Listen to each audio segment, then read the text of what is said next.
UP TGT 2021 में science का जो कट ऑफ है उसमें कितना कंपटीशन है और क्या कट ऑफ जाएगा उसके बारे में एक्यूरेट रिजल्ट आपको हम बताने जा रहे हैं। विज्ञान में कुल मिला जुला के 898 सीट है जो कि बालक और बालिका दोनों मिलाकर है, जिसमें अगर हम आवेदन की बात करें तो 38,881 आवेदन आए थे। इतने औसत दावेदार थे तो एक सीट पर लगभग 43 लोग एक पद के लिए प्रमुख दावेदार माने गए। परीक्षा देने वाले छात्र पहले पाली में लगभग 84% आए थे। ये हिंदुस्तान के अखबार में नोटिस किया गया था। तो लगभग 16% जो छात्र हैं वो अनुपस्थित थे। तो अब ये अगर आंकड़ा देखा जाए तो 33,500 छात्र शामिल हुए परीक्षा में, और एक पद के सापेक्ष में अगर हम बात करें तो 37 लोगों की यहाँ पे एक पद पर 37 लोग आए। लेकिन कुछ लोग इसमें ऐसे होते हैं जो केवल फॉर्म भरते हैं, एग्ज़ाम देने के लिए नहीं जाते हैं, या फिर एग्ज़ाम देते हैं तो उतना मन से देते नहीं हैं, उनका कोई मतलब होता नहीं है। तो कंपटीशन लगभग 25 से 30 सीट पे यहाँ पे आएगी। चलिए हम पूरा और डिस्कस करते हैं क्या क्या जनरल का कितना होगा कट ऑफ, ओबीसी का कितना होगा, एससी का कितना होगा।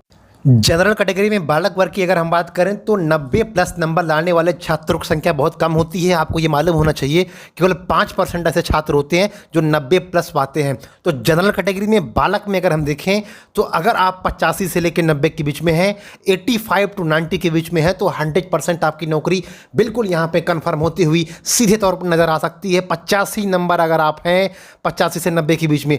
दूसरा हम ओबीसी कैटेगरी के बारे में बात करते हैं। ओबीसी कैटेगरी में अगर आप 80 से लेकर 85 के बीच में हैं तो ओबीसी कैटेगरी में आप बिल्कुल सेफ जोन में हैं, कोई दिक्कत नहीं है आपको। और आपको बता देना चाहूँगा कि ईडब्ल्यूएस के बारे में हम बात करें उसके पहले हम बात कर लेते हैं कि अभी हम 2, 3, 4 छात्रों को लाने वाले हैं जो कि 2-3 बार लगातार क्वालिफाइड है। वो आपको सीधे बताएंगे कि क्या कट ऑफ इसकी जाने वाली है, उनके मुंह से भी आप सुन लीजिएगा। तो चैनल को सब्सक्राइब कर लीजिएगा ताकि 2 दिन के अंदर आपको नया नोटिफिकेशन मिल जाएगा।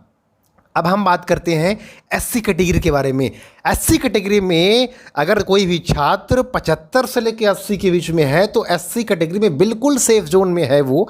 और अगर हम एसटी कैटेगरी के बारे में बात करें तो एसटी में बहुत कम जाता है, आप जानते भी हैं कि 70 से लेकर 74 तक के बीच में है, तो आप एसटी कैटेगरी में बिल्कुल सेफ हैं।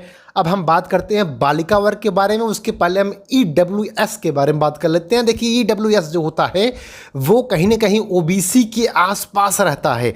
तो ईडब्ल्यूएस में अगर कोई कैंडिडेट 81 से लेकर 84 के बीच में है तो उसका सिलेक्शन पक्का है, क्योंकि ईडब्ल्यूएस के जो स्टूडेंट है वो अभी बहुत लोग नहीं बनवाए हैं। वो छात्र क्वालिफाइड तो हैं लेकिन ईडब्ल्यूएस सर्टिफिकेट नहीं बनवाया था, तो यहाँ पे चांसेस बहुत ज़्यादा बन जाते हैं 81 to 84 के बीच में अगर आप हैं। और बालिका वर्ग के बारे में अगर बात किया जाए तो बालिका वर्ग में अगर आप जनरल कैटेगरी में हैं तो उसमें से आप 80 नंबर के अगर आसपास हैं तो आपका सिलेक्शन यहाँ पक्का हो जाएगा। ओबीसी में 75 और एससी कैटेगरी में 70 से लेकर 75 और एसटी में अगर आप 65 से लेकर 70 हैं और बालिका वर्ग में हैं तो सिलेक्शन यहाँ पे आपकी सुनिश्चित हो सकती है। तो बहुत बहुत धन्यवाद वीडियो को देखने के लिए। आप थे एग्ज़ाम अपडेट चैनल के साथ, लगातार अपडेट आती रहेगी। कोई भी वैकेंसी कुछ भी आती है तो इस चैनल के माध्यम से आपको ज़रूर बता दिया जाएगा। शुक्रिया एक बार देखने के लिए, सब्सक्राइब ज़रूर करिएगा चैनल को आप।